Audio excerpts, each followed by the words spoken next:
Hi hello ಎಲ್ರಿಗೂ ನಮಸ್ಕಾರ. ಇವತ್ತಿನ ವಿಡಿಯೋದಲ್ಲಿ ನಾನು ಅವಲಕ್ಕಿ ಚೂಡ ಮಾಡೋದು ಹೇಗೆ ಅಂತ ಹೇಳ್ಕೊಡ್ತಾ ಇದ್ದೀನಿ. ಸೊ ಬನ್ನಿ, ಹಾಗಿದ್ರೆ ತಡ ಮಾಡದೆ ಇವತ್ತು ಅವಲಕ್ಕಿ ಚೂಡನ ಯಾವ ರೀತಿ ಮಾಡೋದು ಅಂತ ತೋರಿಸ್ಕೊಡ್ತೀನಿ. ಸೊ ಅವಲಕ್ಕಿನ ನಾನು ಆಲ್ರೆಡಿ ಪೇಪರ್ ಅವಲಕ್ಕಿನ ತೊಗೊಂಡಿದ್ದೀನಿ.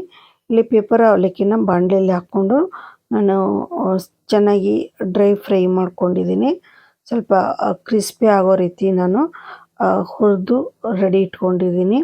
ಯಾಕೆಂದರೆ ಈಗ ಮಳೆಗಾಲ ಇದೆ, ಮಳೆಗಾಲದಲ್ಲಿ ನಮಗೆ ಬಿಸಿಲು ಇರೋದಿಲ್ಲ. ಸೊ ಬೇಸಿಗೆಲ್ಲಾದರೆ ನೀವು ಬಿಸಿಲಿಗೆ ಒಣ ಹಾಕೊಂಡ್ಬಿಟ್ಟು ಈ ಅವಲಕ್ಕಿ ಚೂಡನ್ನು ಮಾಡ್ಕೋಬೋದು. ಸೊ ಇವಾಗ ಮಳೆಗಾಲ ಇರೋದ್ರಿಂದ ಸಂಜೆ ಹೊತ್ತು ಏನಾದರೂ ತಿನ್ನಬೇಕು ಅಂತ ಅನಿಸುತ್ತೆ ಎಲ್ರಿಗೂ. ಹೀಗಾಗಿ ಅವಲಕ್ಕಿ ಚೂಡನ್ನು ಈ ರೀತಿ ನಾವು ಮಾಡಿ ಇಟ್ಕೊಂಡು ಸೊ ಸಂಜೆ ಟೈಮಲ್ಲಿ ಸ್ವಲ್ಪ ತಿಂದು ಕಾಫಿ ಟೀನ ಕುಡಿಬೋದು. ಸೊ ಅದಕ್ಕಾಗಿ ಇಲ್ಲಿ ನಾನು ಅವಲಕ್ಕಿ ಚೂಡಾಗೆ 1 ಬಟ್ಲಷ್ಟು ಶೇಂಗಾನ ತೊಗೊಂಡಿದ್ದೀನಿ. ಹಾಗೆ 15ರಿಂದ 20 ಬೆಳ್ಳುಳ್ಳಿನ ಸುಲಿದು ಜಜ್ಜಿ ಇಟ್ಕೊಂಡಿದ್ದೀನಿ. ಅರ್ಧ ಬಟ್ಲು ಹುರಿಗಡಲೆ, ಹಾಗೆ ಇಲ್ಲಿ 1 ಬಟ್ಲಷ್ಟು ಒಣ ಕೊಬ್ಬರಿ, ಹಾಗೆ ಸ್ವಲ್ಪ ಕರಿಬೇವು ಮತ್ತು ಒಣ ಮೆಣಸಿನ್ಕಾಯಿ, ಬ್ಯಾಡಗಿ ಮೆಣಸಿನ್ಕಾಯನ್ನ ತೊಗೊಂಡಿದ್ದೀನಿ. ಈ ರೀತಿ ಮುರಿದು ರೆಡಿ ಮಾಡಿ ಇಟ್ಕೊಂಡಿದ್ದೀನಿ. ಹಾಗೆ ಇದಕ್ಕೆ ಸ್ವಲ್ಪ ಅರಿಶಿನ ಪುಡಿ ಮತ್ತು ಖಾರನ ಇಟ್ಕೊಂಡಿದ್ದೀನಿ. ಖಾರ ನಿಮಗೆ ಆಪ್ಷನಲ್ಲು, ಬೇಕನ್ನೋರು ಖಾರ ಬೇಕನ್ನೋರು ಖಾರ ಹಾಕ್ಕೊಳ್ಳಿ, ಬೇಡ ಅನ್ನೋರು ಈ ಒಣ ಮೆಣಸಿನ್ಕಾಯಿಗೆ ಇಷ್ಟಕ್ಕೆ ನೀವು ಅರಿಶಿನ ಪುಡಿ ಹಾಕಿದರೆ ಮುಗಿದೋಯ್ತು.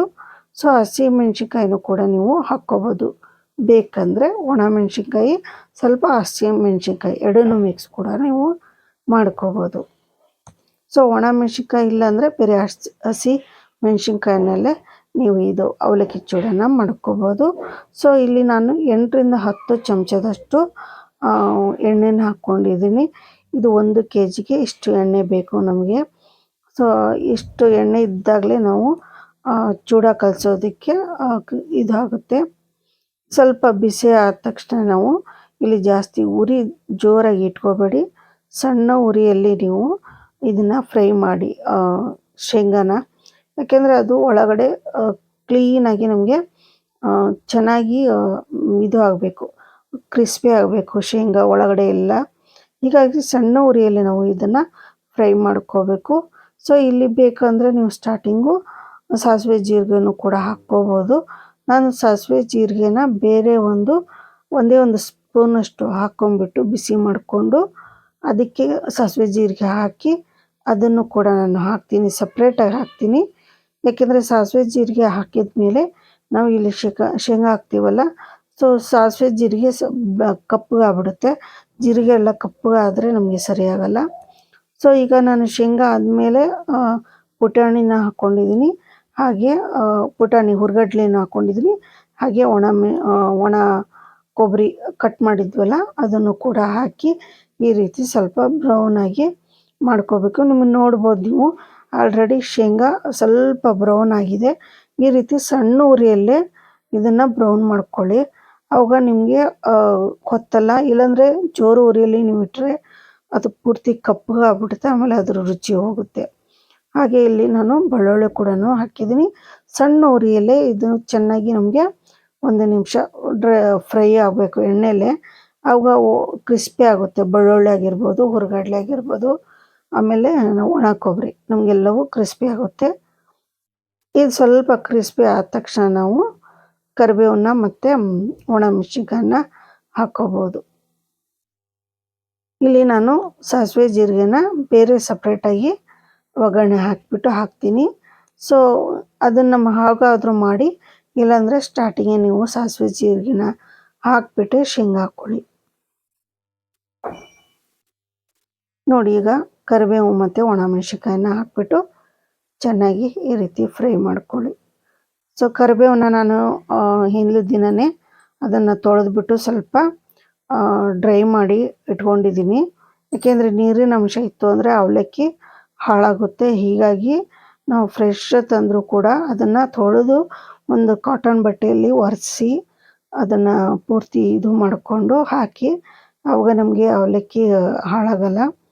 ಯಾಕೆಂದರೆ ಕೆಲವೊಂದು ಸಾರಿ ನಾವು ಒಗ್ಗರಣೆಗೆ ಹಾಕಿದಾಗ ಕೆಲವೊಂದು ಹಸಿ ಹಾಗೆ ಇರುತ್ತೆ ಕರಿಬೇವು, ಕೆಲವೊಂದು ಸಾರಿ ಚೆನ್ನಾಗಿ ಕೆಲವೊಂದು ಫ್ರೈ ಆಗಿರುತ್ತೆ ಕರಿಬೇವು. ಹೀಗಾಗಿ ಸ್ವಲ್ಪ ಅದನ್ನು ನೀವು ಸ್ವಲ್ಪ ಒರೆಸ್ಬಿಟ್ಟೆ ಹಾಕಿ, ಇಲ್ಲ ಒಣಗಿದ್ದಿದ್ರೆ ಒಣಗಿದ್ದೆ ಹಾಕಿ ಕರಿಬೇವು. ಈ ರೀತಿ ಚೆನ್ನಾಗಿ 1 ನಿಮಿಷ ಫ್ರೈ ಮಾಡ್ಕೊಳ್ಳಿ ಚೆನ್ನಾಗಿ. ಯಾಕೆಂದರೆ ಸಣ್ಣ ಉರಿಯಲ್ಲೇ ಇಟ್ಕೊಂಡಿರೋದ್ರಿಂದ ಚೆನ್ನಾಗಿ ಈ ರೀತಿ ಕೈ ಆಡಿಸೋದ್ರಿಂದ ಎಲ್ಲವೂ ಚೆನ್ನಾಗಿ ಫ್ರೈ ಆಗುತ್ತೆ. ನೋಡಿ, ಈಗ ಇದೆಲ್ಲವೂ ಸ್ವಲ್ಪ ಫ್ರೈ ಆದಮೇಲೆ ಈಗ ನಾವು ನೆಕ್ಸ್ಟು ಅರಿಶಿನ ಪುಡಿ ಹಾಕ್ಕೋಬೇಕು. ಇದು ಅರಿಶಿನ ಪುಡಿ ಹಾಕ್ಕೊಂಡು ನೋಡಿ, ಇಷ್ಟು ಒಣಮೆಣ್ಸಿನ್ಕಾಯಿ ಇದೆ, ಅರಿಶಿನ ಪುಡಿ ಇಷ್ಟೇ ಸಾಕು ಅನ್ನೋರು ಇಲ್ಲಿಗೆ ಬಿಡ್ಬೋದು. ಖಾರ ಬೇಕು ಅಂದವರು, ರೆಡ್ ಇರಲಿ ಅನ್ನೋರು ಈ ರೀತಿ ಖಾರ ಹಾಕ್ಕೊಳ್ಳಿ.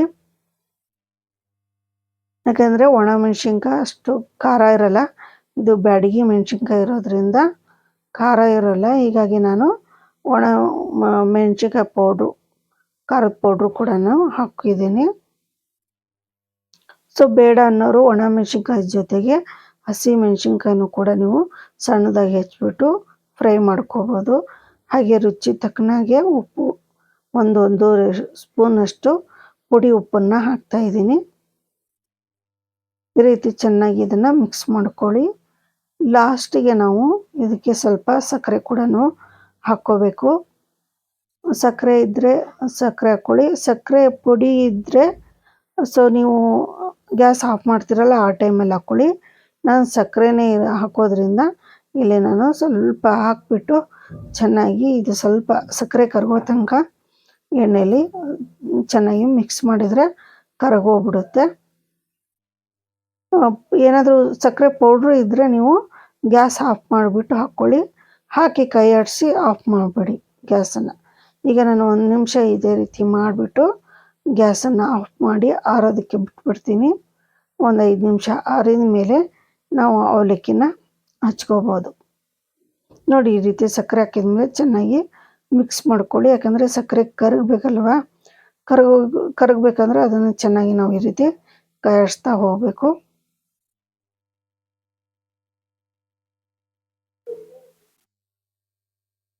ನೋಡಿ, ಈ ರೀತಿ ಚೆನ್ನಾಗಿ ಸಣ್ಣ ಉರಿಯಲ್ಲಿ ಈ ರೀತಿ ಫ್ರೈ ಮಾಡ್ಕೋಬೇಕು. ತುಂಬ ದೊಡ್ಡ ಉರಿಯಲ್ಲಿ ಇಟ್ಟರೆ ನಮಗೆ ಅದು ಕಪ್ಪಗಾಗ್ಬಿಡುತ್ತೆ. ಶೇಂಗಾ ಎಲ್ಲವೂ ಅವು ನಮಗೆ ತಿನ್ನೋದಕ್ಕಾಗಲ್ಲ. ನೋಡಿ, ಇಲ್ಲಿ ನಾನು ಅವಲಕ್ಕಿ ಎಲ್ಲನೂ ಫ್ರೈ ಮಾಡಿ ಇಟ್ಕೊಂಡಿದ್ದೀನಿ, ಕ್ರಿಸ್ಪಿಯಾಗಿ ಇದು ಮಾಡಿ ಇಟ್ಕೊಂಡಿದ್ದೀನಿ. ಬಾಣಲೆಯಲ್ಲೇ ಬಿಸಿ ಮಾಡಿದ್ದೀನಿ. ಬೇಸಿಗೆಯಲ್ಲಿ ನೀವೇನಾದರೂ ಮಾಡ್ಕೊಳೋದಾದರೆ ಬಿಸಿಲಿಗೆ ಒಣಾಕ್ಬಿಟ್ಟು ಮಾಡ್ಕೋಬೋದು. ಸೊ ಇವಾಗ ಮಳೆಗಾಲ ಅಲ್ವಾ, ಮಳೆಗಾಲದಲ್ಲಿ ನಮಗೆ ಬಿಸಿಲು ಇರಲ್ಲ. ಹೀಗಾಗಿ ನಾವು ಒಂದು ಬಾಣಲೆಯಲ್ಲೇ ಸ್ವಲ್ಪನೇ ಅವಲಕ್ಕಿ ಹಾಕ್ಕೊಂಬಿಟ್ಟು ಚೆನ್ನಾಗಿ ಅದನ್ನು ಫ್ರೈ ಮಾಡ್ಕೊಳ್ಳಿ. ಸೊ ಕ್ರಿಸ್ಪಿ ಯಾವಾಗ ಅನಿಸುತ್ತೋ ಆವಾಗ ತೆಗೆದುಬಿಡಿ. ಸಣ್ಣ ಉರಿಯಲ್ಲಿ ಮಾಡ್ಕೋಬೇಕು ಇದನ್ನು ಅವಲಕ್ಕಿನ. ನೋಡಿ, ಈ ರೀತಿ ಅವಲಕ್ಕಿ ಇದು 1 kg ಹಾಕ್ಕೊಂಡಿಲ್ಲ ನಾನು. ಫಸ್ಟಿಗೆ ಸ್ವಲ್ಪನೇ ಅವಲಕ್ಕಿಗೆ ಮಿಕ್ಸ್ ಮಾಡ್ತಾ ಹೋಗ್ತೀನಿ. ಯಾಕೆಂದರೆ ಜಾಸ್ತಿ ಅವಲಕ್ಕಿ ಆಯಿತು, ಒಗ್ಗರಣೆ ಕಮ್ಮಿ ಆಯಿತು ಅಂದರೆ ಒಣದಾಗ್ಬಿಡುತ್ತೆ, ಅವು ನಿಮ್ಗೆ ತಿನ್ನೋದಕ್ಕಾಗಲ್ಲ. ಮತ್ತು ಇನ್ನೊಂದು ಸಾರಿ ಒಗ್ಗರಣೆ ಮಾಡಬೇಕಾಗುತ್ತೆ. ಅದಕ್ಕೋಸ್ಕರ ಸ್ವಲ್ಪನೇ ಅವಲಕ್ಕಿನ ಹಾಕ್ಕೊಂಡ್ಬಿಟ್ಟು ಒಗ್ಗರಣೆನೂ ಕೂಡ ಹಾಕ್ತಾ ಮಿಕ್ಸ್ ಮಾಡ್ತಾ ಹೋಗಿ. ಸೊ ಪೂರ್ತಿ ಹಿಡಿಸಿದ್ರೆ ಪರವಾಗಿಲ್ಲ. ಅಕಸ್ಮಾತ್ ಒಗ್ಗರಣೆ ಕಮ್ಮಿ ಆದರೆ ಅವಲಕ್ಕಿನ ನಾವು ತೆಗೆದಿಟ್ಬಿಟ್ರೆ ಮತ್ತೆ ಯಾವಾಗಾದರೂ ಅದನ್ನು ನಾವು ಮತ್ತೆ ಯೂಸ್ ಮಾಡ್ಕೋಬೋದು. ನಾರ್ಮಲು ಒಗ್ಗರಣೆ ಹಾಕ್ಕೊಂಡು ನಾವು ಅದನ್ನು ಅವಲಕ್ಕಿನ ತಿನ್ಬೋದು. ಈ ರೀತಿ ಸ್ವಲ್ಪನೇ ಅವಲಕ್ಕಿ ಮತ್ತು ಒಗ್ಗರಣೆ ಹಾಕ್ಬಿಟ್ಟು ಚೆನ್ನಾಗಿ ನಾನು 1 kg ಎಷ್ಟು ಹಿಡಿಯುತ್ತೋ ಅಷ್ಟು ನೋಡಿಕೊಂಡು ಕಲಿಸ್ತಾ ಹೋಗ್ತೀನಿ. ಸೊ ಈ ರೀತಿ ನೋಡಿ ಚೆನ್ನಾಗಿ ಮಿಕ್ಸ್ ಮಾಡಬೇಕು. ಸೊ ಸುಮಾರು ಜನ ನನ್ನ ಯೂಟ್ಯೂಬ್ ಚಾನಲ್ನ ಸಬ್ಸ್ಕ್ರೈಬ್ ಮಾಡಿಕೊಂಡು ತುಂಬ ಚೆನ್ನಾಗಿ ನನಗೆ ಸಪೋರ್ಟ್ ಮಾಡ್ತಿದ್ದಾರೆ. ಸೊ ಹೀಗೆ ಮುಂದೆನೂ ಕೂಡ ನನಗೆ ಸಪೋರ್ಟ್ ಮಾಡಿ.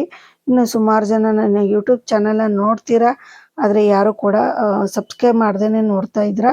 ಸೊ ದಯವಿಟ್ಟು ನನ್ನ ಚಾನಲ್ನ ಸಬ್ಸ್ಕ್ರೈಬ್ ಮಾಡಿಕೊಂಡು ಬೆಲ್ಲೈಕನ್ನ ಪ್ರೆಸ್ ಮಾಡಿ. ಪ್ರತಿಯೊಂದು ವಿಡಿಯೋ ನಿಮಗೆ ಸಿಗುತ್ತೆ, ಹಾಗೆ ನೀವು ನೋಡ್ಬೋದು. ಸೊ ನನ್ನ ಬಿಡುವಿನ ಟೈಮ್ನಲ್ಲಿ ನಾನು ಮಾಡುವಂಥ ವಿಡಿಯೋನ ಹಾಕ್ತಾ ಇರ್ತೀನಿ. ಸೊ ಹೀಗೇ ನನಗೆ ಸಪೋರ್ಟ್ ಮಾಡಿ ಅಂತ ಕೇಳ್ಕೊತೀನಿ. ಹಾಗೆ ಯಾರೆಲ್ಲ ನನ್ನ ಯೂಟ್ಯೂಬ್ ಚಾನಲ್ ಜೊತೆಗೆ ನನ್ನ ಫೇಸ್ಬುಕ್ಕು ಮತ್ತು ಇನ್ಸ್ಟಾಗ್ರಾಮಲ್ಲೂ ಕೂಡ ಫಾಲೋ ಮಾಡಬೇಕು ಅನ್ನೋರು ಕೂಡ ನನ್ನ ಡಿಸ್ಕ್ರಿಪ್ಷನ್ ಬಾಕ್ಸಲ್ಲಿ ಲಿಂಕನ್ನು ಕೊಟ್ಟಿರ್ತೀನಿ, ಫಾಲೋ ಮಾಡಿ. ಸೊ ನಿಮ್ಮ ಅಭಿಪ್ರಾಯ ಅನಿಸಿಕೆಗಳನ್ನು ಕಾಮೆಂಟ್ ಮುಖಾಂತರ ತಿಳಿಸಿ ಅಂತ ಹೇಳ್ತಾ ಇವತ್ತಿನ ವಿಡಿಯೋನ ನಾನು ಇಲ್ಲಿಗೆ ಮುಗಿಸ್ತಾ ಇದ್ದೀನಿ. ಸೊ ಅವಲಕ್ಕಿ ಚೂಡ ಹೇಗೆ ಅನ್ನಿಸ್ತು ಅಂತ ಅಂದ್ಬಿಟ್ಟು ಕಾಮೆಂಟ್ ಮುಖಾಂತರ ತಿಳಿಸಿ ಅಂತ ಹೇಳ್ತಾ ಇವತ್ತಿನ ವಿಡಿಯೋನ ಮುಗಿಸ್ತಾ ಇದ್ದೀನಿ. ನಮಸ್ಕಾರ.